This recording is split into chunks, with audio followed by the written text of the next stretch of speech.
1-point game, half a minute to play. Lakers and Russ into the front court. Russ will pull up. Oh. No, Russ, no, he missed it. All right, man. LeBron has finally done it. He's dug himself into something that he may not be able to get out of. The Lakers right now, they sit at 0-3 with truthfully little to no light at the end of that tunnel.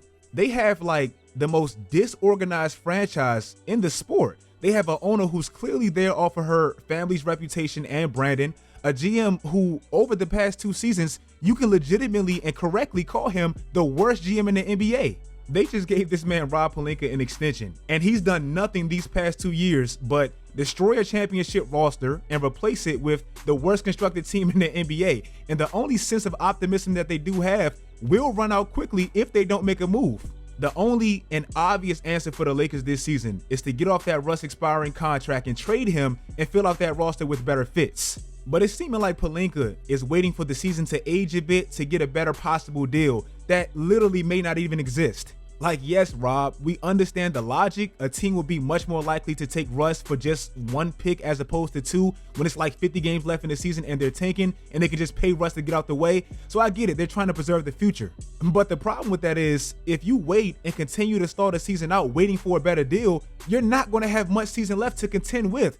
I don't think Rob understands. Maybe he's deceived by LeBron's numbers. LeBron is 38 years old. It's not the same LeBron in 2018. The Lakers right now sit at 0-3 in the West, literally with every single team that's tanking trying to get Victor Wembanyama.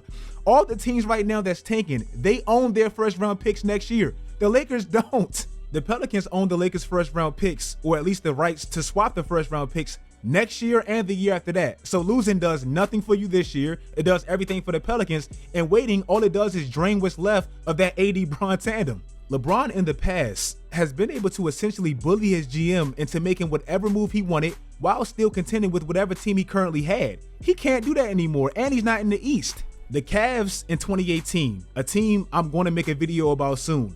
When LeBron made the most legit moves of all time, sending D-Wade back home to Miami, moving Derrick Rose, sending Isaiah Thomas to the LA, moving Jay Crowder, when he did that, the Cavs were 12 games above 500 at that time. Third in the Eastern Conference, it was no play-in, and LeBron was 33, 34 years old.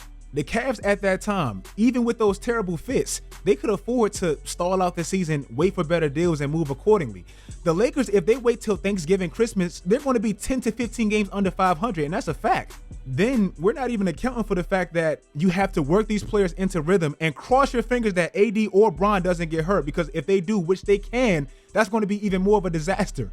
Now, right now with the Lakers, they have the worst put together roster in the entire NBA. And I mean that. Their starters this season, they're shooting 18% from deep, 18% as a team. And I know it's early, but I don't think it's going to get much better because players aren't going to just overnight become better shooters. They're shooting a league low 21% from deep. That's by far the worst. And they're still shooting the 7th most.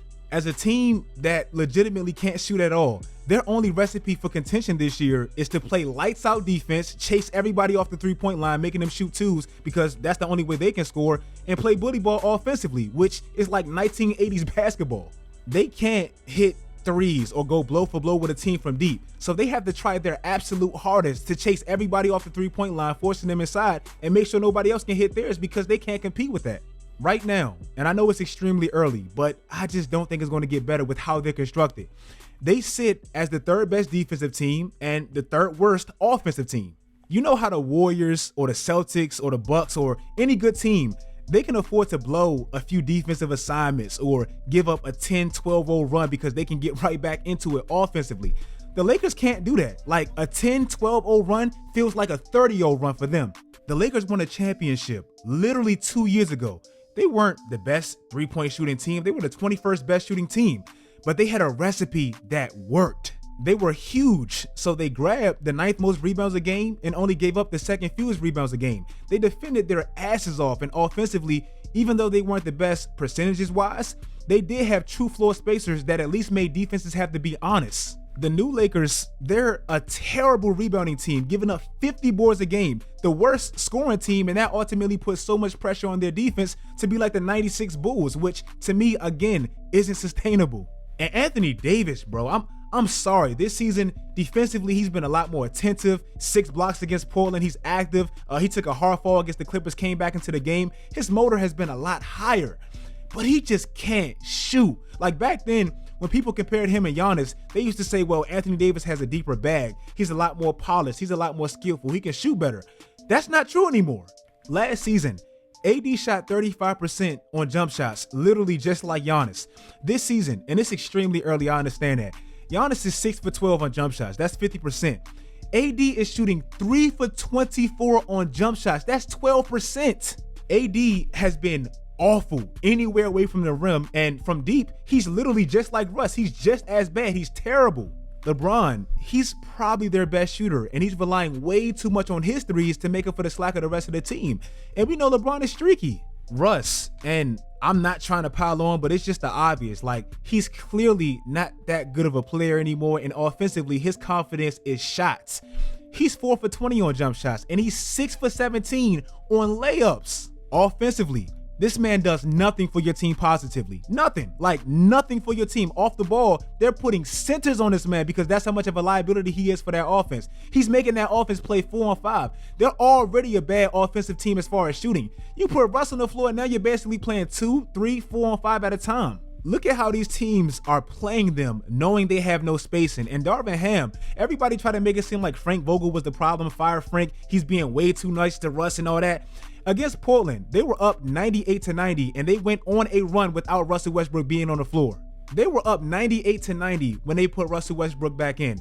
He plays 4 minutes in the fourth quarter, 4 minutes, and he's a -10. He literally completely swung the game the other direction. The game wasn't all on Russ because LeBron juiced the clock on a possession and took that crazy step back three that he clanked. Patrick Beverley had a bad shot. Like, their late game execution is collectively terrible. But Darvin Ham was supposed to be this authoritative figure because he played and he can actually coach Russ, and he has a bond with Russ that Frank Vogel didn't have. He's the exact same. He's scared of Russell Westbrook. He's scared of what Russell Westbrook is going to say in the press, so he's forcing this man into games when he clearly doesn't fit.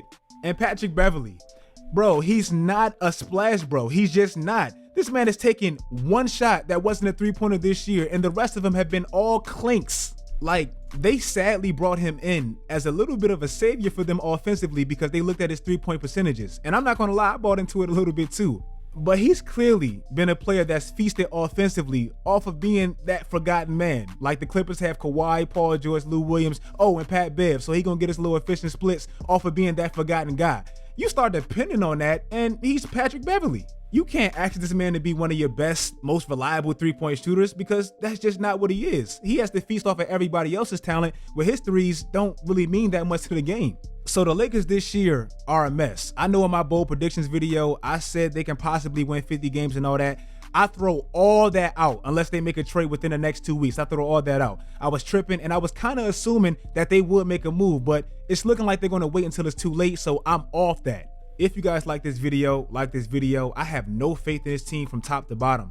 Jeannie Buss is too buddy-buddy with stuff that's clearly not working. Rob, what has he done, man? Like, bringing AD there, that was LeBron. Bringing LeBron was already going there. He built a solid roster in 2020, but outside of that, what has he done? And LeBron, he's stat padding like it's a mess to me. Russ, move him, bro. Move him or not. Don't wait this long. They're just a disaster if you ask me. Follow my social media sites. Do that great stuff, guys. And until next time, as always, stay tuned.